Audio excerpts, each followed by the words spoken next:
Selamat sore Bapak Ibu sekalian, Tante Marianti, Bapak Ibu. Kita berdoa, kita meminta pimpinan Tuhan. Bapak kami bersyukur karena kami memiliki firman yang menjadi pelita dan terang bagi hidup kami. Tuhan, kadang kala dalam masa-masa gelap dalam kehidupan kami membutuhkan terang, dan disitulah terang itu ada. Bapak, biarlah sore hari ini terang itu juga kembali bercahaya kembali dan boleh menerangi hati dan jiwa kami, sehingga kami boleh pulang dengan hati yang diterangi oleh firman-Mu, dan kaki kami melangkah di dalam terang untuk menjadi anak-anak terang dan menyampaikan terang itu di sekeliling kami yang gelap. Dalam Yesus kami berdoa. Amin. Terima kasih Pak. Sebenarnya suara saya rasanya cukup keras kalau pakai ini ya. Bagus. Oke, pakai mic itu bagus.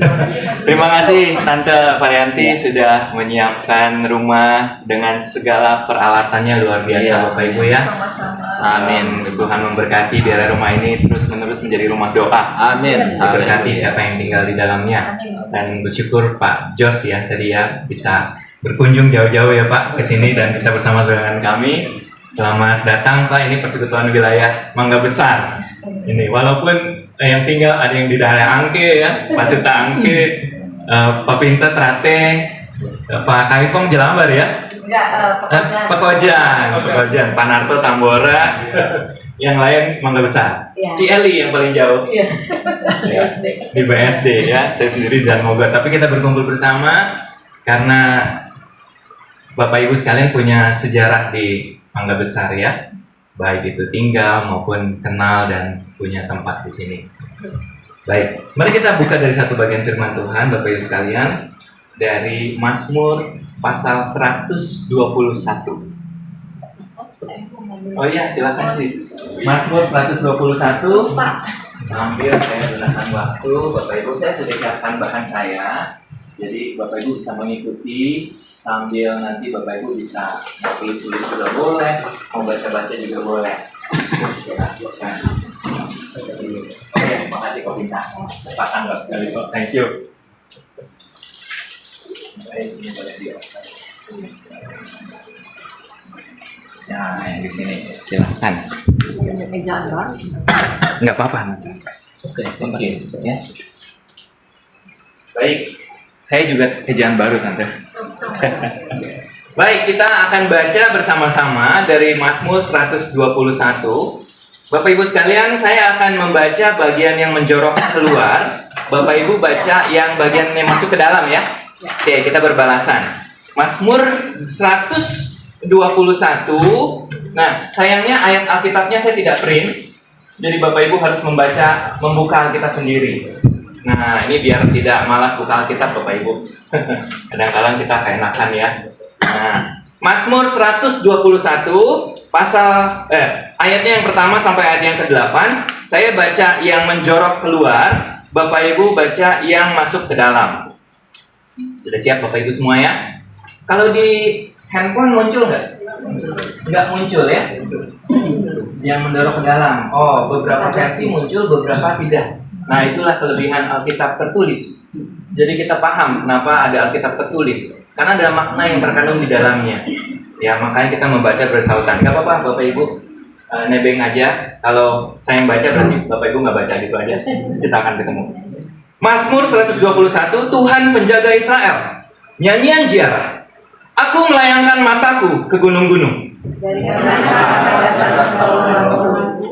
Pertolonganku ialah dari Tuhan. Ia tak akan membiarkan kakimu goyah. Sesungguhnya tidak terlelap dan tidak tertidur. Tuhanlah penjagamu. Matahari tidak akan menyakiti engkau pada waktu siang. Tuhan akan menjaga engkau terhadap segala bahaya. Tuhan akan menjaga keluar masukmu. Ini kan jauh bacaan firman Tuhan yang berbahagia setiap kita yang membaca, merenungkan, tapi paling penting adalah melakukan firman itu dalam kehidupan kita sehari-hari. Haleluya. Bapak Ibu sekalian, Mazmur 121 ini adalah Mazmur dari siapa Bapak Ibu sekalian? Mazmur Daud ya. Kok tahu? Ada di sini. Ada ditulis ya. Ya, ditulis ya. Dia adalah bagian dari nyanyian Ziarah Daud. Bapak Ibu, kalau disebut nyanyian Ziarah, itu nyanyian apa sih? Ziarah itu apa? Siapa dari Bapak Ibu yang pernah melakukan perjalanan ziarah ke Israel ya? Pernah ya? Om, Tante pernah ya? Ziarah itu apa Tante? Tante tidak? Ziarah mengunjungi tempat-tempat yang bersejarah ya, atau bermakna ya, mengunjungi tempat-tempat yang bermakna, itu adalah ziarah. Nah, Daud dalam Mazmur 121 ini menjadikan bagian dari pasal ini sebagai nyanyian yang dilakukan atau dinyanyikan pada waktu kita melakukan kunjungan-kunjungan. Saya nggak tahu waktu tim leadernya yang dari Israel itu ada nggak tuh baca Mazmur. Nah, itu akan menarik sekali kalau sambil perjalanan tuh menyanyikan lagu-lagu Mazmur. Disitulah akan terjadi penghayatan. Apalagi waktu lihat gunungnya, wah, nyanyi lagunya itu pas sekali. Nah, Bapak Ibu sekalian, nyanyian ziarah ini adalah muncul karena kebiasaannya orang Israel zaman dulu yang senang bernyanyi. Mereka adalah salah satu singing singing country atau negara yang suka bernyanyi. Mereka suka berdendang alat musik. Itu di daerah Timur Tengah sana ada banyak alat musik, dan salah satunya adalah bangsa Israel yang punya kebiasaan untuk bernyanyi. Nah, Bapak Ibu, ada Willy ya, silakan. Oh, ada teman saya Kyunse. Silakan bro. Silakan. Kita udah mau habis nih, siap-siap doa tutup. Ya, silakan. Baik, saya lanjutkan. Kita lagi baca Mazmur 121. Ya, ini adalah Mazmur yang dinyanyikan dalam perjalanan seseorang. Nah, kalau perjalanan berarti belum nyampe tujuan ya Bapak Ibu ya. Biasanya ada awal, ada akhir. Ada berangkat, ada tujuan. Nah, ini biasanya dilakukan di tengah-tengah perjalanan. Nah, Daud menulis ini di tengah perjalanan ziarah imannya. Lalu dalam suatu poin dalam hidupnya, dia menulis ayat yang pertama Bapak Ibu. Kita baca sama-sama. Aku melayangkan mataku ke gunung-gunung. Dari manakah akan datang pertolonganku? Bapak Ibu, kalau baca ayat ini, apa kesan yang muncul? Kalau orang ngomong begini, emosinya senang apa sedih? Sedih ya, Tante Sarah ya, kenapa Bu Sarah? Minta pertolongan Tuhan ya. Jerry juga sama ya, minta pertolongan Tuhan ya. Dia sampai melayangkan mata ke gunung-gunung. Apa maksudnya tuh? Kenapa dia cari pertolongannya ke gunung? Takut terjadi sesuatu. Jadi lihatnya jauh gitu Pak ya, gunung ya. Apa gunung meletus gitu Pak? Enggak. Mas Uta. Kalau gunung-gunung biasanya banyak hutan, kalau terjadi apa-apa. Banyak hutan. Gunung adalah tempat yang berbahaya. Oke, kenapa berbahaya Bapak Ibu? Karena di gunung itulah terjadi persembahan berhala. Pada waktu bangsa-bangsa yang tidak mengenal Allah ingin mengorbankan binatang, bahkan manusia, itu dikorbankannya di mana? Bukan di rumah, bukan di dapur Bapak Ibu. Kyunsen itu tukang masak ya. Bukan di dapurnya Kyunsen, tapi di mana? Di gunung. Ya, maka gunung menjadi tempat yang menakutkan. Kalau nggak ada perlu, orang-orang tidak pergi ke gunung. Menarik sekali. Kenapa kalau gitu Daud melihat ke gunung? Apakah dia takut? Apakah dia justru mengharapkan sesuatu? Apa di balik itu, Bapak Ibu? Kita terus ya, Bapak Ibu ya. Dia berkata bahwa dari manakah datangnya pertolonganku? Lalu dia mencari-cari, Bapak Ibu. Di dalam pengalaman hidup kita, Bapak Ibu, kita pasti punya pengalaman kita mencari pertolongan, Bapak Ibu ya. Saya ingat waktu pandemi beberapa tahun yang lalu, tepatnya 2020 ya Pak. Saya ingat yang peristiwa apa? Yang paling tingginya itu apa? Delta ya. Itu kalau nggak salah bulan 7. Juni sampai Juli 2021. Ya? Apa? Juni sampai Juli Iya. 2021. Kenapa ingat Pak? Karena saya pernah rasa juga Delta. Bapak merasa Bapak juga kena. Iya, pernah. Berapa kali kena Pak? Satu kali. Satu kali di saat itu. Iya, di saat Jakarta lagi rawan, Hmm. lagi apa darurat. Indonesia. Itu memang Lagi tinggi-tingginya. Oh iya, lagi tinggi. Bapak kena ya? Iya, puji Khawatir Tuhan. Pak? Sempat. Sempat dirawat kah? Enggak, di rumah saja. Di rumah saja. Oke, dirawat ya di rumah ya. Bapak Ibu ada yang sempat dirawat kah? Saya. Oh, Cik Eli dirawat ya? Di rumah sakit, Cik? Iya. Rumah sakit mana? Siloam Mampang. Oh, Saya oke. dapatnya Berapa hari, Cik? 14. 14 hari, luar biasa. Dan ya. itu saya sempat down, shock karena dengan implementasi. Pak Hendra. Iya, itu kan ibaratnya kita cuma baik ya. Betul, sama betul. dia. Sama-sama penggiat Jadi, perwil. Iya, saya di situ sempat down dan apa saturasi nafas saya turun. Saturasi sampai turun ya. Saturasinya tuh sempat turun jadi sampai ke 80. Itu ya Pengalaman yang tidak cuma terlupakan. terserah aja. Cuma terserah. Iya, pertolongannya ya memang dari Dari Tuhan Tuhan. aja. Di saat-saat seperti itulah Bapak Ibu, kita cari pertolongannya. Kita menjerit, kita bertanya, dari mana datang pertolongan? Bapak Ibu, saya ingat kalau boleh cerita sedikit, waktu itu saya mengantar sepupu saya yang sedang hamil 7 bulan. Saya dapat telepon, sepupu saya 7 bulan itu sedang hamil, lalu terkena COVID. Lalu saya langsung telepon, kebetulan saya bekerja, bukan kebetulan ya, saya memang bekerja di Ukrida. Kemudian ada rumah sakit Ukrida yang baru saja ditunjuk sebagai rumah sakit untuk COVID waktu itu. Nah, jadilah saya langsung telepon Pak Rektor. Pak, bolehkah tolong sepupu saya? Wah, penuh sekali, Win. Saya nggak bisa menjamin. Jadi dia udah seperti papa buat saya. Jadi dia panggil saya nama aja, begitu ya. Telepon bolak-balik, akhirnya kata direktur rumah sakit, Bapak langsung datang saja. Kami tidak menjamin, tapi akan dilihat kasusnya. Kalau ada tempat, Bapak akan dikasih tempat. Oke, baik. Saya sampai di rumah sakit, saya telepon, Pak, saya udah sampai di rumah sakit. Gimana? Parkirlah di depan ICU. Ya, depan ICU. Bapak Ibu kalau pernah ke rumah duka Nabi Tahu Krida akan tahu, itu di pinggir ya, dekat pintu keluar. Bapak Ibu, saya parkir di situ. Waktu saya parkir, saya kaget. ICU rumah sakit Ukrida itu hanya dirancang untuk 12 orang. Hari itu terisi 36 orang. Berarti 3 kali kapasitas. Penuh sekali Bapak Ibu. Di sono sini bunyi suara duk duk duk duk duk duk. Ada yang teriak. Oh, Bapak Ibu, saya dari luar aja saya melihat langsung merinding. Wah, ini suasananya sangat nggak mendukung. Lalu saya parkir di situ. Saya mau turunin, Pak Satpam bilang, nggak bisa, Bapak tunggu. Ada antrian 3, Pak. Tunggu. Terus saya bilang, ini darurat. Sepupu saya hamil 7 bulan. Saturasinya tinggal 70 sekian. 72. Semua juga darurat, Pak. Bapak tunggu. Saya bilang, saya orang Ukrida. Saya kasih lihat name tag saya, Ukrida, gitu kan. Saya pikir sakti Bapak Ibu. Ternyata kurang sakti pada saat itu. Nggak bisa. Malah dokternya bilang, yang kenal saya, Pak William, mohon maaf, Bapak harus tunggu. Ada prioritas. Oh iya, saya paham di situ.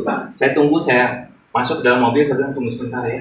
Nama kita sudah terdaftar, kasusnya sudah dicatat, suster sudah datang. Bapak Ibu tunggu, tiba-tiba mobil datang, ambulan, pas di depan. Bapak Ibu di depan muka saya, ambulan itu buka, lalu orang ditarik keluar, tidak ada tempat. Apa yang terjadi Bapak Ibu? Ambil alat kejut dari dalam. Susternya kasih kejut di depan. Wah, Bapak Ibu siap sekali. Sepupu saya yang tadinya saturasinya 72, kira-kira jadi berapa? Wah, Bapak Ibu udah nggak bisa dihitung lagi. Dia udah panik sekali, tangannya gemeteran. Kita berdoa. Wah, gimana Pak? Naik apa turun? Turun Pak, parah sekali. Kalau naik aman. Bapak Ibu singkat cerita, akhirnya setelah menunggu 3 jam bisa masuk juga ke ruang ICU, tapi harus menunggu lagi karena tidak dapat perawatnya. Bapak Ibu, yang bikin kami sedih adalah dokter kemudian bilang, ini mamanya parah COVID. Hanya ada 2 pilihan. Pilih mama atau pilih anak. Wah, Bapak Ibu, itu salah satu keputusan tersulit. Saya mendampingi sepupu saya. Tidak ada orang-orang tua lain. Sepupu saya nangis langsung bilang ke saya, kok pilih istri atau pilih anak kok? Kok pilih siapa kok? Kemudian kita berdoa. Saya juga nggak tahu. Mari kita berdoa. Kita berdoa, Tuhan tolong pimpin, Tuhan. Kita telepon saudara, telepon papanya, telepon mamanya, telepon mertua, telepon menantu, telepon mertuanya ya. Split decision. Ada yang bilang anak, ada yang bilang ibu ditolong. Terus saya ngobrol sama sepupu saya, namanya Andrew. Saya bilang, Andrew, kamu percaya anak titipan Tuhan? Ya. Kalau Tuhan berkenan, Tuhan akan berikan lagi. Ya. Kamu percaya sama Tuhan? Ya lihat saya, dia nggak bisa ngomong. Saya bilang kalau kau beriman, saya berani bilang, selamatkan istrimu, nanti Tuhan akan buka kembali anak itu. Kau percaya? Dia nggak berani jawab saya, Bapak Ibu. Saya bilang kamu doakan. Singkat cerita Bapak Ibu, 2 hari kemudian anaknya mereka mencoba pilihan ketiga. Rupanya ada pilihan ketiga, yaitu anaknya nggak apa-apa dilahirkan dulu, nanti dua-duanya ditolong. Oke, nah tapi kita lihat, tapi itu prematur. Nah itu bahayanya kalau anaknya dilahirkan 7 bulan itu bahaya untuk anaknya lebih tinggi. Ya oke, kita jalani dulu. Akhirnya anaknya dilahirkan prematur, Bapak Ibu, dan hanya hidup untuk 10 hari. Akhirnya meninggal. Oh Bapak Ibu, sepupu saya guncang imannya. 2 tahun dia menunggu, akhirnya punya anak. Dan anak pertamanya cewek, saya lupa namanya siapa, saya belum cek tadi. Hanya 10 hari hidup di dunia. Bapak Ibu, saya bantu dia untuk cari peti, pita-pita, peti bayi, masukkan dalam peti, lalu kita kremasikan. Sedih rasanya Bapak Ibu. Apalagi tidak boleh dilihat. Yang lihat hanya dia sendiri, papanya. Karena dia juga positif. Bapak Ibu sambil nemenin, kayak pakai masker 3 lapis. Saya sendiri takut Bapak Ibu. Walaupun saya sudah vaksin 2 kali, tetap saya akan nemenin mereka, saya takut. Bapak Ibu, peristiwa yang sangat menakutkan. Waktu itu saya membayangkan, waktu Daud menjalani kehidupannya. Daud juga punya pengalaman-pengalaman seperti itu. Waktu Daud dikejar oleh siapa Bapak Ibu? Yonatan. Dikejar siapa lagi? Musuh-musuhnya banyak yang mau menyerang dari berbagai negara. Karena waktu itu Israel banyak musuhnya. Dan dia sebagai raja adalah target utama. Kalau perang, begitu rajanya kena tembak, perangnya berhenti Bapak Ibu. Game over. Palanya diangkat, saya menang. Nah itulah ngerinya jadi pemimpin waktu itu. Dan Daud hidup dalam bayang-bayang kematian. Walaupun dia sebagai raja. Bapak Ibu, maka di dalam pengalaman-pengalaman seperti itu ya, di slide yang halaman ketiga, ya. Pada waktu Daud dikatakan melayangkan mataku ke gunung-gunung, ada 2 makna di situ. Daud ingat akan pengalamannya yang negatif, ketakutannya, tapi di situ juga Daud di dalam salah satu penafsir mengatakan dia melihat kepada Gunung Sion. Apa itu Gunung Sion? Gunung Sion itu adalah gunung tempat Tuhan memberikan perjanjian. Di situ Tuhan menyatakan dirinya. Maka waktu Daud bilang melayangkan mataku ke gunung yang dia maksud adalah gunung Tuhan. Disitulah nyanyian ziarah berubah jadi nyanyian pengharapan. Bahwa tadinya dia, di mana datangnya pertolonganku? Tapi dia lihat gunung Tuhan, di sanalah dia melihat Tuhan ada di dalam dia, bersama dengan dia, dan dia mengingat bagaimana pengalaman hidupnya bersama dengan Tuhan bertahun-tahun. Bapak Ibu, ini persis seperti apa yang dialami Ayub. Ayub mengalami satu peristiwa yang siapapun juga di dunia ini nggak akan mau alami. Anaknya berapa Bapak Ibu?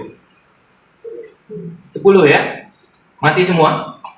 Ternaknya, dia adalah orang paling kaya di timur. Semua diambil dalam sekejap. Semuanya habis. Istrinya? Istrinya diambil nggak? Istrinya meninggalkan dia, tidak diambil. Itu saya pikir, wah ini ejekan iblis yang luar biasa. Nggak diambil, meninggalkan. Oh itu dampaknya lebih sakit Bapak Ibu. Kalau diambil begitu aja ya udah. Ini meninggalkan. Oh sakitnya double. Yang sakitnya tuh di sini Bapak Ibu ya. Kalau ada lagunya ya. Lagu itu sakit banget. Dan itu yang dialami Ayub. Tapi Bapak Ibu, Ayub di dalam akhir ceritanya, waktu dia berdialog, dia berbantahan dengan Tuhan, Ayub masuk dalam satu kesimpulan yang mengatakan satu kalimat yang indah. Saya mau baca buat Bapak Ibu sekalian, ayatnya dari Ayub 42 ayat 5. Ayub ya. Ayub 42 ayat 5. Bapak Ibu kalau udah ketemu juga boleh tolong bantu saya ya. Ayub 42 ayat 5. Nah, saya bacakan buat Bapak Ibu sekalian. Hanya dari kata orang saja aku mendengar tentang engkau. Nah, ini poinnya nih. Tetapi sekarang mataku sendiri memandang engkau. Wah, ini ayat yang bagus sekali. Bahasa Inggrisnya Bapak Ibu, my eyes has seen the Lord. Wah, Pak Jos kalau dari Amrik paham ya Pak. My eyes has seen the Lord. Mataku sendiri sudah melihat Tuhan muka dengan muka. Karena apa? Karena pengalaman hidupnya lah Ayub sadar bahwa Tuhan ada. Bapak Ibu, Daud dalam pengalaman hidupnya yang begitu buruk, dikejar-kejar, begitu ketakutan, waktu dia mencari pengharapan, dia tahu dia bisa berharap pada Tuhan. Kenapa? Karena dia sudah melihat Tuhan. Pertanyaan saya Bapak Ibu sekalian, Bapak Ibu apakah sudah pernah melihat Tuhan? Wow, melihat Tuhan berarti udah mati dong. Ketemu muka dengan muka. Nah, tidak, maksudnya bukan seperti itu ya. Tapi melihat Tuhan dalam arti mengalami perjumpaan pribadi dengan Tuhan. Saya ingat momennya 31 Mei 93. Di situ saya pertama kali bertemu dengan Tuhan. Di camp ya, bareng ya Wel. Ya, saya sama Willy seumuran. Di camp remaja. Di Gadok ya Wel. Kita terima Tuhan sebagai Tuhan dan Juru Selamat. Vincent senior ya, lain camp lo. Hormat kepada senior. Bapak Ibu sekalian, di momen itulah waktu Daud mengalami perjumpaan dengan Tuhan. Daud punya penghayatan yang berbeda. Bapak Ibu, penghayatannya yang dari nyanyian ziarah tadi berubah jadi nyanyian pengharapan karena dia memandang Tuhan, tapi berubah lagi menjadi apa? Menjadi nyanyian yang dia pegang sepanjang hidupnya. Apa maksudnya Bapak Ibu? Saya ajak Bapak Ibu melihat kembali ke Mazmur 121 di ayat yang kedua. Dikatakan di sana, pertolonganku ialah dari Tuhan yang apa Bapak Ibu? Menjadikan langit dan bumi.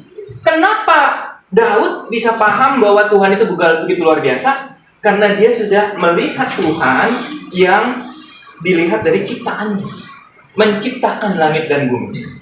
Itu yang pertama Bapak Ibu, ayat yang kedua. Tapi ayat selanjutnya lebih indah lagi Bapak Ibu ya. Mari kita baca, lihat ya. Ia takkan membiarkan kakimu goyah. Kalau tadi pertolongan, sekarang kalau tadi penolong, sekarang berubah menjadi penjaga. Lihat Bapak Ibu, penolong itu biasanya pasif. Lagi sakit kita tolong, lagi nggak bisa kita tolong. Tapi penjaga itu lebih hebat. Penjaga itu bisa melawan musuh. Ya, penolong itu helper. Penolong kalau penjaga itu adalah keeper atau guide atau watcher, penjaga, satpam lah Bapak Ibu ya kira-kira. Ini lebih hebat. Karena apa? Karena bukan hanya bisa menolong, tapi juga bisa melawan musuh. Jadi positif sekaligus negatif bisa dihadapi. Bapak Ibu, di dalam Mazmur 121 ini dikatakan apa ayat 4? Tuhan itu tidak akan terlelap, tidak akan tertidur. Dia adalah penjaga. Bukan cuma penjaga satu orang, bukan penjaga Daud, tapi penjaga Israel. Wah, luar biasa. Ayat 5. Tuhanlah penjagamu, Tuhanlah naunganmu di sebelah tangan kananmu. Nah, kenapa tangan kanan? Kenapa nggak tangan kiri Bapak Ibu? Kenapa menjaga di tangan kanan, bukan di tangan kiri? Bapak Ibu, Daud ini adalah seorang raja, tapi juga seorang apa Bapak Ibu? Dia adalah seorang pejuang ya. Dia seorang fighter ya. Dia seorang prajurit bukan? Dia ikut berperang Bapak Ibu ya. Dan kisah ini dibuat pada zaman perang. Kalau perang Bapak Ibu, prajurit pegang senjata di kiri atau di kanan? Kanan. Kiri pegang apa? Perisai. Bapak Ibu lihat saya. Kalau tangan kanan perisai, pedang atau tombak, tangan kiri perisai, bagian mana yang paling berbahaya untuk ditembus musuh? Kiri atau kanan? Kanan ya Pak Nato. Kiri ada perisai. Perisainya biasanya gede, bisa ditaruh. Karena kalau berat biasanya ditaruh begini, jadi nggak diangkat. Nah, perisai di sebelah kiri. Sebelah kiri terlindung. Menurut penelitian perang, pada waktu terjadi perang antara raja-raja zaman dulu, paling banyak orang terbunuh itu karena luka di sebelah kanan. Kenapa di sebelah kanan? Karena waktu pedang diangkat, musuh tahu-tahu lagi berantem nih. Saya berantem sama Billy. Tiba-tiba Kim Chen datang dari samping. Cus! Langsung kena Bapak Ibu. Saya lagi angkat begini dari belakang. Cus! Kena. Dan biasanya bukan sebelah kiri, tapi sebelah kanan. Jadi Bapak Ibu kalau dikatakan Tuhan adalah pelindung, penjaga, dikatakan di sini apa? Naunganmu di sebelah tangan kananmu. Itu artinya Tuhan menjaga kita. Dengan begitu luar biasa. Tuhan menjaga kita dari kematian dan dari ancaman musuh yang begitu mengerikan. Bapak Ibu saya lanjutkan ayat 6. Matahari tidak akan menyakiti engkau pada waktu siang atau bulan pada waktu malam. Ayat 7. Tuhan akan menjaga engkau terhadap segala bahaya. Ia akan menjaga nyawamu. Ayat 8. Tuhan akan menjaga keluar masukmu dari sekarang sampai selama-lamanya. Apa maksudnya? Keluar masuk rumah Bapak Ibu? Tidak. Ini keluar masuk dalam konteks peperangan. Ya, pada waktu orang mau berperang, maka dikatakan mari kita keluar berperang. Pada waktu kita masuk, itu masuk ke dalam tenda. Peperangan berakhir. Dan zaman dulu peperangan berhenti diawali pada waktu fajar, berhenti pada waktu matahari tenggelam. Itu ada kesepakatan. Nah, maka Tuhan menjaga sedemikian rupa. Bapak Ibu yang menarik lagi dari Mazmur 121 ya Bapak Ibu ya. Kalau kita baca, maka ada perbedaan peran. Waktu dikatakan Tuhan adalah sumber kekuatan kita, penjaga kita. Di ayat yang pertama dan kedua, peran Tuhan itu sebagai penolong. Bahasa Ibraninya adalah Ezri. Ezri ini Tuhan sebagai penolong muncul 20 kali di dalam perjanjian lama. Suatu peran dari Tuhan yang begitu luar biasa dan ditekani. Tapi yang menarik, peran sebagai syama, yaitu penjaga, itu hanya muncul di dalam Mazmur 121. Di bagian lain tidak muncul. Apa yang mau dikatakan Daud di sana? Daud dalam pengalaman dia sebagai seorang panglima perang, dia mau mengatakan Tuhan itu bukan cuma sekedar penolong yang kau kenal, hai Israel, tapi Tuhan itu juga penjagamu. Dan He is really powerful. Bapak Ibu coba baca di dalam 121 ini, ada berapa kata penjaga yang muncul? Mulai dari ayat yang ketiga. 1 ya, ayat 3 ya. Ayat keempat, 2 ya. Ayat kelima, 3 ya. Ayat ke-6 ada nggak? Nggak ada. Ayat ke-7? Ada. 4. 5, ia akan menjaga nyawamu. Ayat 8, 1 lagi. Berapa kali Bapak Ibu? 6 kali. Tidak ada bagian lain di seluruh perjanjian lama maupun perjanjian baru yang mencatat peran Tuhan sebagai penjaga selain daripada ini. It's really powerful message, Bapak Ibu. Ini salah satu ayat favorit saya. Mazmur yang indah sekali. Bagaimana Tuhan bukan hanya penolong, tapi juga penjaga. Bapak Ibu saya mau kasih lihat lagi betapa indahnya firman Tuhan hari ini ya. Bapak Ibu coba lihat. Ayat 1, ayat 2. Subjeknya siapa? Kan bahasa Indonesia ada subjek, predikat, objek ya. Subjeknya siapa Bapak Ibu? Daud. Kata gantinya apa? Aku. Aku itu kata ganti orang pertama, kedua, ketiga? Pertama ya, aku. Ya, aku. Ayat 3, Tuhan ya yang dibahas. Lalu Bapak Ibu lihat ayat 5, 6, 7, 8. Subjeknya jadi siapa? Atau objeknya yang muncul siapa? Subjeknya adalah Tuhan, objeknya siapa? Apakah masih aku? Tidak ada lagi kata aku di situ. Bapak Ibu coba lihat dari ayat 6, 7, 8, tidak lagi ada kata aku yang muncul. Yang keluar adalah kata mu, kamu. Bapak Ibu, itu penghayatan seorang Daud. Bagaimana dia belajar, dia mengalami perjumpaan dengan Tuhan, lalu dia bisa mengubah apa yang dialami dalam hidupnya menjadi sebuah kebenaran dan sebuah pengajaran. Sehingga dia berani katakan kepada orang-orang sekeliling, Tuhanlah penjagamu, Tuhan menjagamu, Tuhan penolongmu. Bapak Ibu, luar biasa. Karena apa? Karena dia mengalami perjumpaan pribadi dengan Tuhan. Bapak Ibu, maka kalau kita lihat sepanjang Alkitab, kembali ke tema kita, Kalau kita lihat Tuhan adalah sumber berkat dalam hidup kita. Kapan sih Tuhan menolong kita? Bapak Ibu, di slide halaman 5, waktu ada seorang hamba Tuhan yang Tuhan mau tunjuk jadi hambanya, tapi dia mengatakan gini, aku seorang yang najis bibir dan peragu. Siapa dia, Bapak Ibu? Musa. Tuhan pilih dia? Ya. Bagi orang-orang yang lemah, yang merasa najis bibir itu apa, Bapak Ibu? Najis bibir itu suka swearing, kalau bahasa kerennya, Bapak Ibu ya. Suka mengumpat, suka ngomong-ngomong yang jelek, kebun binatang semua keluar. Nah, untuk orang-orang seperti itu, Tuhan hadir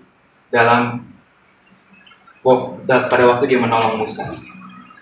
Pada waktu Yosua, pemimpin muda, diangkat, Tuhan memberikan firman 3 kali dikatakan di sana, teguhkanlah dan kuatkanlah hatimu. Yosua 1 ayat 1 sampai 12. 3 kali ayat yang sama. Hanya teguhkan, kuatkan hatimu. Ini Yosua. Bapak Ibu, waktu dikejar-kejar, kehilangan semuanya, Daud dan Ayub, Tuhan hadir menolong. Pada waktu bingung, ini disuruh bangun Batra, diketawain semua orang, berhari-hari bangun di atas gunung Batra, tapi dia tetap setia. Di sana Tuhan menolong, Tuhan mendampingi. Pada waktu disuruh menyelamatkan bangsa yang jadi musuh, dia pergi juga. Siapa itu, Bapak Ibu? Nuh, Yunus, Paulus hadir untuk orang-orang yang semacam itu. Bapak Ibu, bahkan untuk orang-orang yang mengalami stres, yang mengatakan di dalam satu-satunya orang tercatat di Alkitab yang mengatakan ingin mati rasanya. Siapa, Bapak Ibu? Elia. Begitu lelah, begitu stres, Tuhan hadir. Angin sepoi-sepoi. Apa kerjamu, hai Elia? Dan Tuhan hadir. Dan Elia semangat kembali. Bapak Ibu, untuk mereka yang meratap, yang sedih, yang jadi nabi, menangis, berteriak, tapi nggak ada yang dengar. Mungkin ada Bapak Ibu yang kayak gitu, ya Ci Eli nih.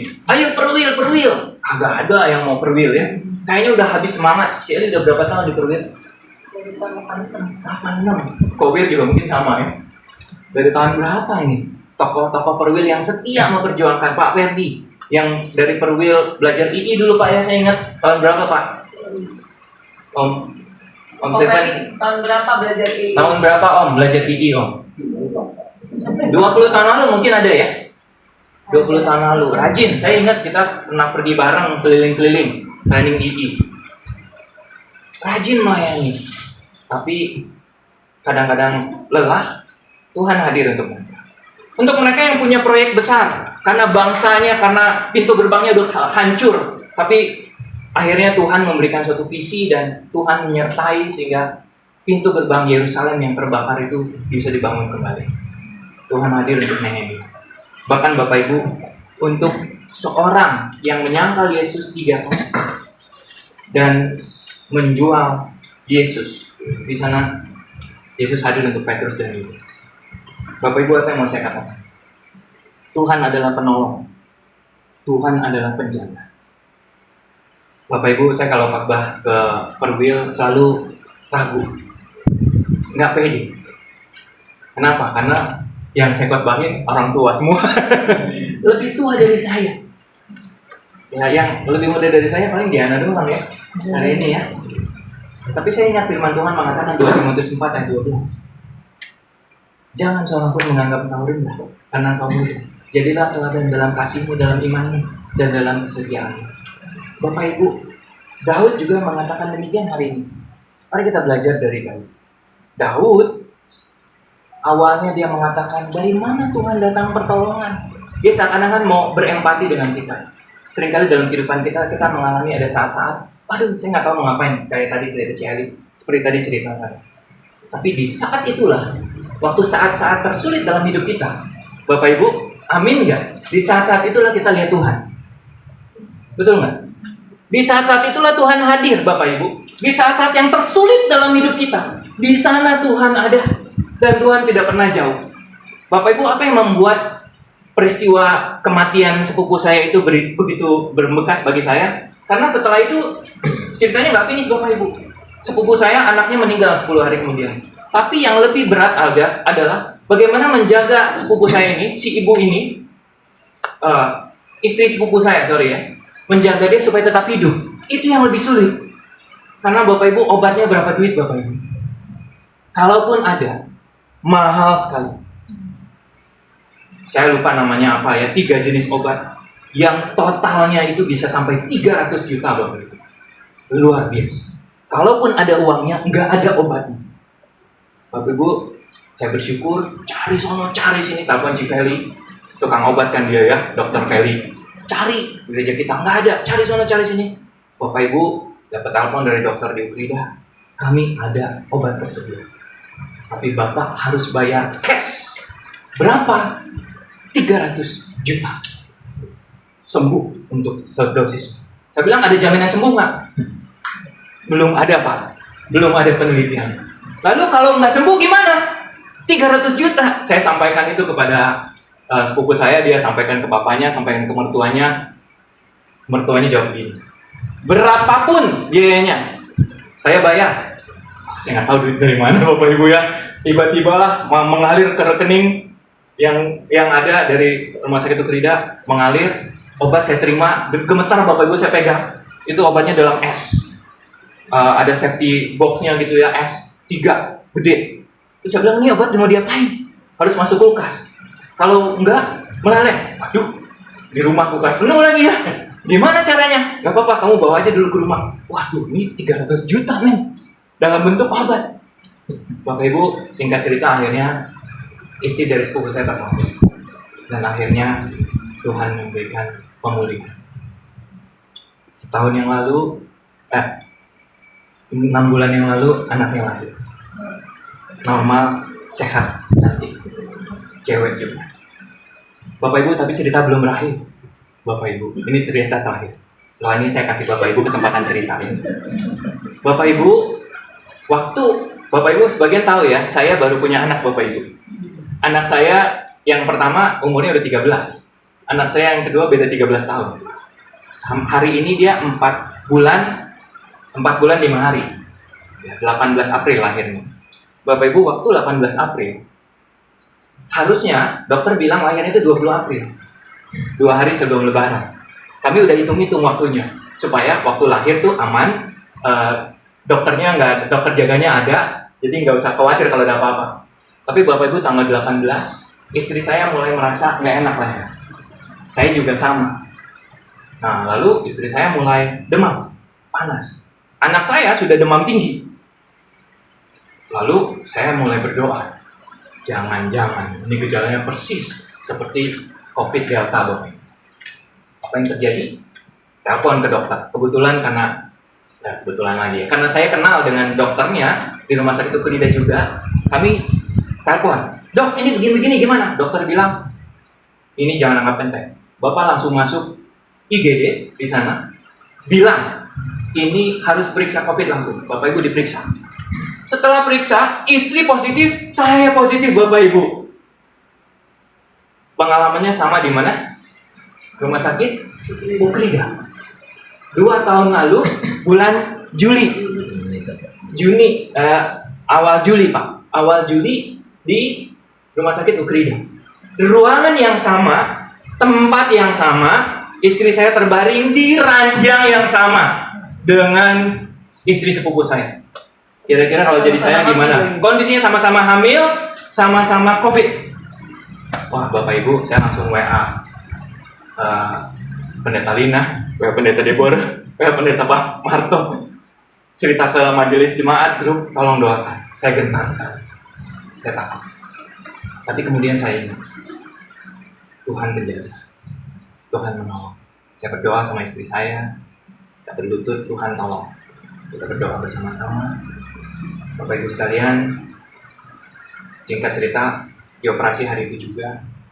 Dan puji Tuhan, waktu keluar, anak saya aman. Tidak ada COVID sama sekali. Malah Bapak Ibu dapat bonus. Karena COVID, melahirkannya gratis. RP 0 rupiah Bapak Ibu. Ya, sama sekali tidak bayar. Blessing in disguise. Bapak Ibu, manusia boleh merancang. Manusia boleh khawatir. tapi Tuhan menyediakan yang terbaik. Amin Bapak Ibu. Nah Bapak Ibu, saya belum akan menutup, tapi saya ingin Bapak Ibu pilih teman 3-3. Nah, silakan cari teman 3-3. Kalau udah ketemu, boleh berhadapan. Bapak Ibu, saya sudah siapkan ada 3 pertanyaan di sini. Ya, silakan gunakan waktunya. Kita bertiga. Nah, silakan. Tante sama siapa? Mau tuker? Ibu. Bu Diana. Oh ya, silakan. Atur sendiri aja. Silakan teman-teman bertiga-tiga ya. Kalau kelebihan berempat juga nggak apa-apa. Nah, ini kalau berempat takutnya lama aja. Ya enggak apa-apa berempat. Tanyanya apa? Izin Pak saya. Kita udah ada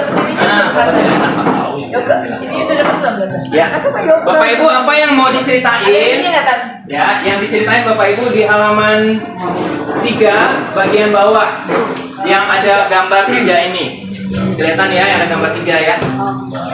Yang ada gambar 3, betul, Kowir. Yang ada gambar 3. Yang ada 3 pertanyaan. Pertanyaan pertama, pernahkah Bapak Ibu mengalami masa-masa sulit dalam hidup ini dan berkata seperti Daud, dari mana akan datang pertolonganku? Pernah nggak Bapak Ibu? Pernah ya? Oke. Nah, seperti Ci Wali, seperti saya. Nah, Bapak Ibu kalau pernah, ceritain ke temannya, tapi jangan panjang-panjang. Ceritain aja, mungkin 1 menit. Kemudian setelah itu pertanyaan nomor 2 lanjut. Gimana waktu itu Tuhan menolong? Bagaimana prosesnya Tuhan menolong kita? Lalu yang ketiga, apa ucapan syukur yang muncul dari pengalaman itu? Ya Bapak Ibu, 3 pertanyaan. 1 orang langsung aja hajar 3 pertanyaan. 1 orang kasih waktu berapa menit Bapak Ibu? 3 menit boleh? Boleh ya Bapak Ibu? Nah, silakan tunjuk siapa orang pertama. Ya, nanti yang paling cepat boleh dapat makan. Oh, semua juga dapat. Baik, silakan Bapak Ibu langsung boleh saling bercerita. Waktunya 1 orang 3 menit. Silakan. Kalau belum kenal, silakan kenalan dulu Bapak Ibu. Pada saat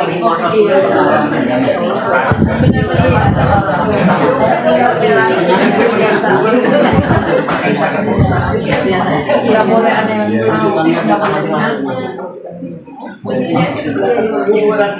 aku yang jawab deh. Oh ya, Ibu ya.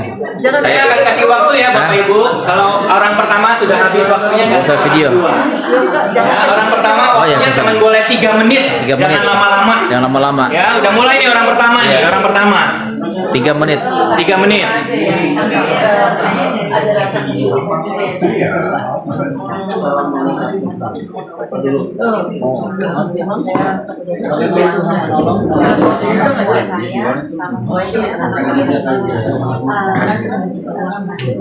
Ya, masyarakatnya lumayan.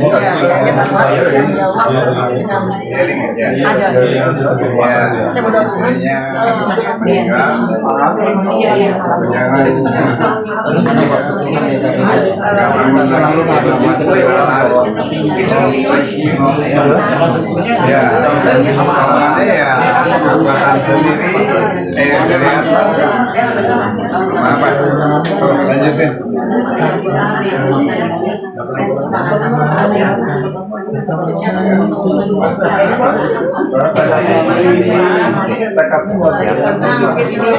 Boleh buat penutup.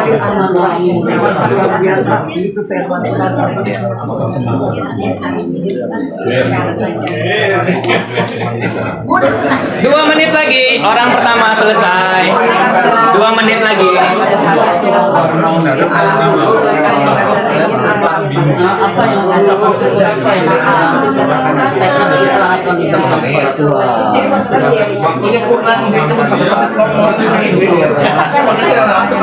Lu teaser dulu, tapi cerita lagi. Kita mau ngopi.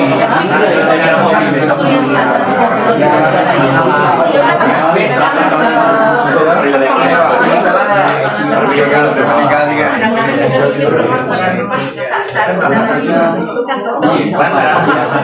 menit lagi. Orang pertama 1 menit lagi. Kekuatannya dari mana?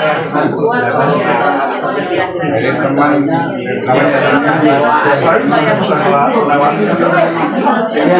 Ini dong, lu enak aja nanti. Berani lo sama yang senior ya Pak ya. 30 detik.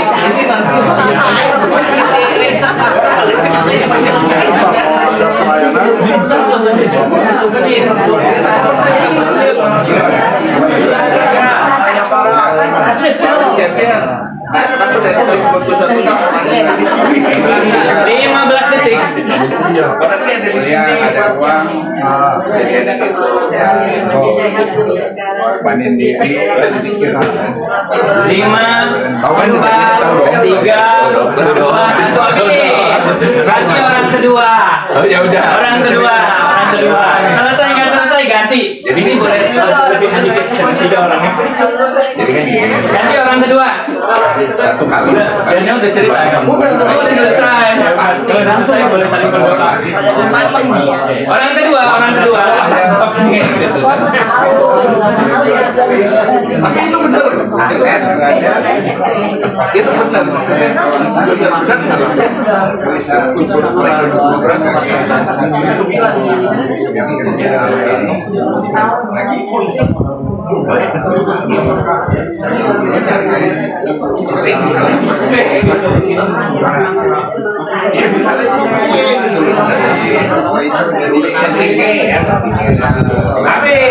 Belum.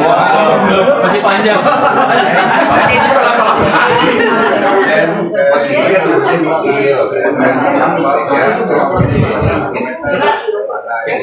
Satu menit lagi.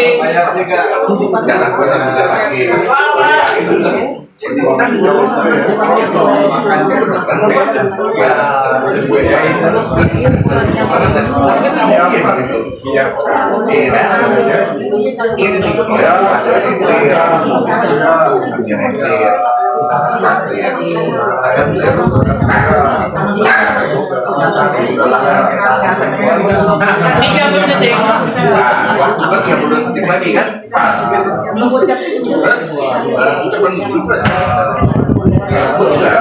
Nah ini udah masuk ucapan syukur nih.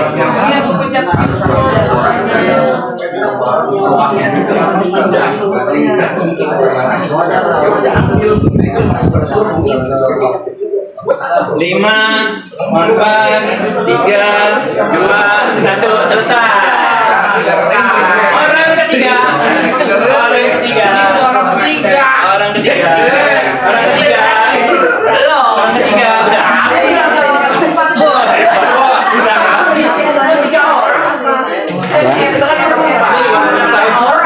Kita kan berempat. Selesai boleh tanya apa yang mau dibaca.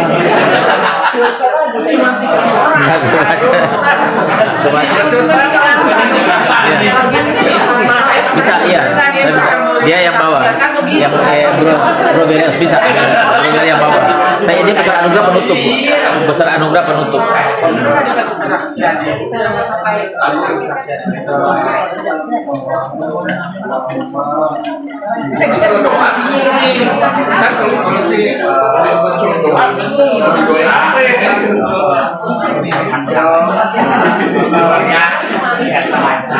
Satu menit lagi.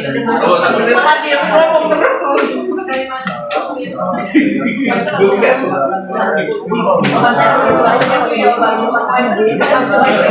Yang sumir. Jadi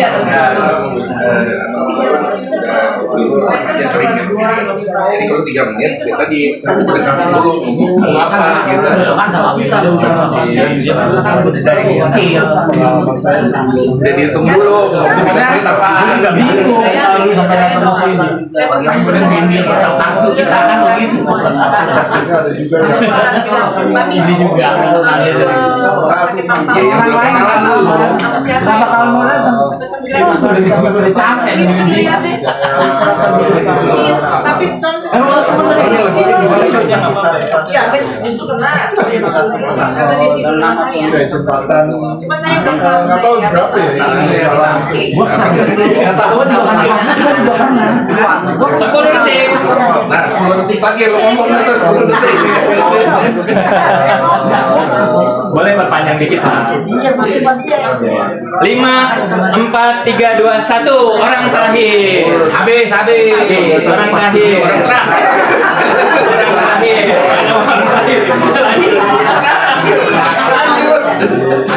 Orang terakhir. Mau melayani atau enggak? Jangan cuma begini bakal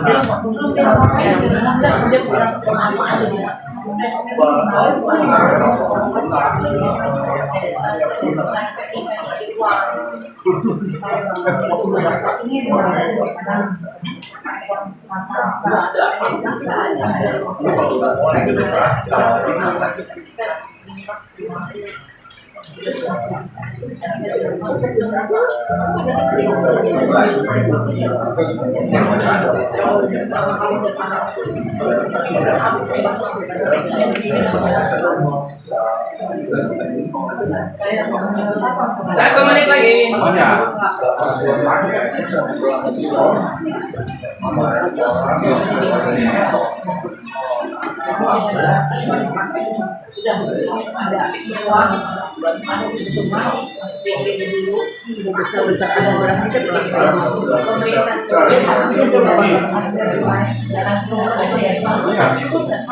Tiga 30 detik.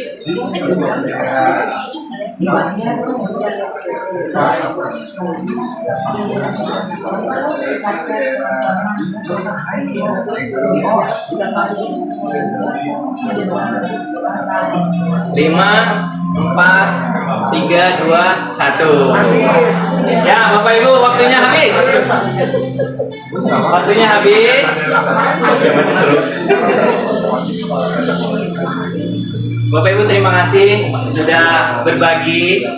Saya yakin cerita-ceritanya bagus-bagus. Seru. Nah, seru ya. Kalau dikasih waktunya singkat, kita bisa ngomong singkat, jelas padat. Kalau dikasih waktunya panjang juga bisa panjang. Ya, kita harus fleksibel. Bapak Ibu, saya ingin kalau ada kabar yang baik, boleh kita dengar ya dari yang lain ya. Nah, Bapak Ibu caranya begini.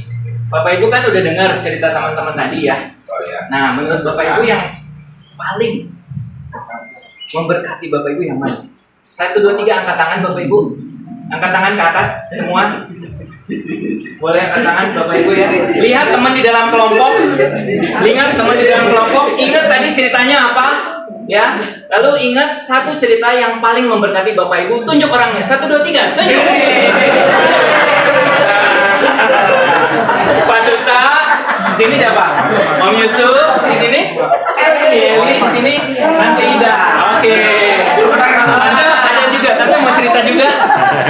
Enggak ya, oke. Saya kasih tuan rumah mau milih. Tante mau dengar cerita siapa dulu? Dari Eli. Ci Eli. Oke, Ci Eli. Silakan. Mari kita dengarkan. Ci Eli. Oke. Tadi sempat bercerita tentang COVID sih, tapi memang itu pengalaman yang tidak terlupakan kan, karena itu adalah saya sakit dan terparah gitu ibaratnya, karena saya tidak mempunyai komorbid sebenarnya, tapi karena itu saya di rumah sakit nggak dapet, Julio udah minta kemana-mana nggak dapet, tapi saya disuruh ke Siloam Mampang. Saya berdua dengan Yabes. Sorry Celi, waktunya 3 menit. Iya, saya dengan Yabes ke Mampang, naik Grab. Di sana saya bernyanyi. Sepanjang jalan itu saya berdoa, Tuhan tolong memberikan saya tempat. Ternyata Tuhan benar-benar memberikan saya tempat. Masuk IGD sampai malam, Julio belum datang, Yabes sendirian. Saya masih belum dapat tempat, tapi Tuhan memberikan saya luar biasa. Pada saat itu, Julio minta ruang, tapi dia bilang ada VIP. dimintain 1 malam 35 juta, 10 malam 350 juta. Aduh. Kata Julia, Mami, kita pulang aja ya, Mam. Karena iya nggak sanggup. Agak saya bilang, iya nggak apa-apa, kita pulang. Kita beli oksigen ya. Tapi di situ keajaiban Tuhan tuh benar-benar luar biasa. Tuhan turunkan seorang dokter, dia bilang, Mami kamu nggak boleh pulang. Karena Mami kamu sudah parah. Kamu tidak perlu memikirkan uang. Karena sudah dibiayai oleh pemerintah. Yang 350 juta, kamu tidak perlu pikirkan. Saya mengucap syukur di situ. Tuhan benar-benar memberikan anugerah luar biasa buat saya. Mengucap syukur atas semua yang tidak saya pernah pikirkan, tapi bisa dijalankan. Sampai saya besoknya order orang yang meninggal atau gimana. Ada satu ruang HCU kosong, saya pindahkan ke HCU. Saya sudah diberi oksigen murni, sudah ditusuk di sini. Saya pakai alat supaya memudahkan, ya, supaya memudahkan jalan untuk obat-obatan saya. Di sini saya di operasi kecil, ibaratnya ditanamkan alat. Itulah luar biasanya Tuhan. Sampai saya 14 hari, saya dipindahkan ke ruang biasa. Kemudian ternyata saya kena diabetes di situ. Tapi Tuhan semuanya indah pada waktunya. Semuanya saya diberikan kemudian mudahan sampai saya pulang. Saya isolasi di rumah, saya balik lagi ke puskesmas, dikasih posisi tepat pada Cynthia. Seperti itulah kan. Pertanyaan terakhir dari Cik, apa ucapan syukur dan tekad? Itu dia pengucapan syukur saya merasakan satu Tuhan memberi pertolongan yang luar biasa. Mengucap syukur saya dikasih kesempatan untuk melayani lagi. Nah itu komitmen saya memang dari dulu saya ingin melayani di Perkekap. Nah, itu Tuhan memberikan saya kesempatan sampai saat ini. Tante bilang, Eli jangan kemana-mana, dia jangan di koordinator perwil bagus. Sudah dipantek. Saya mengucap syukur kalau Tante percaya bahwa saya masih diberikan tugas pelayanan buat saya di perwil bagus ini sampai titik ini. Amin. Amin. Amin. Oke, buat teman doa-doa. Eli boleh nunjuk. Ada Tante Ida. Tante Ida. Tante Ida. Tiga menit ya. Ya mungkin buat saya boleh dibalik ya jawabannya. Yang bersyukur itu Tuhan selalu memberikan sesuatu tepat pada waktunya. Itu yang saya syukuri. Itu kejadiannya waktu suami saya meninggal, itu hampir 20 tahun yang lalu, nanti November 20 tahun. Waktu itu pas saya baru dapat kerjaan baru, saya lagi di suasana adaptasi, atau pembantu saya perempuan divisi kok kayaknya kenapa gitu. Pulang ke tempat saya pulang, ternyata dia udah dalam keadaan lemas. Saya telepon dokter, ini bukan jam praktek, jadi seperti ke rumah sakit langsung koma. Saya coba cari kamar, menunggu dokter, itu dokternya tidak mau turun, dia bilang nanti bisa besok. Jadi itu dokter bahasa Inggris, mungkin dia pikir takutnya saya ngerti jadi shock gitu. Dia maksudnya apa? Dia kayaknya masuk ICU aja, langsung masuk ke ICU, tinggal waktu berapa? Itu cuma 10 menit langsung bilang silakan doa deh. Akhirnya ngebuk lah gitu. Berdekat ini saya lihat dia kan orangnya pintar sekali, pintar ya, otak bahasa. Dia paling nggak bisa ngadapin kalau orang nggak pintar, seperti kalau lagi bisa ngomong dia nggak suka, nggak nyambung, nggak suka. Jadi saya lagi pikir kamu sampai dia. Jadi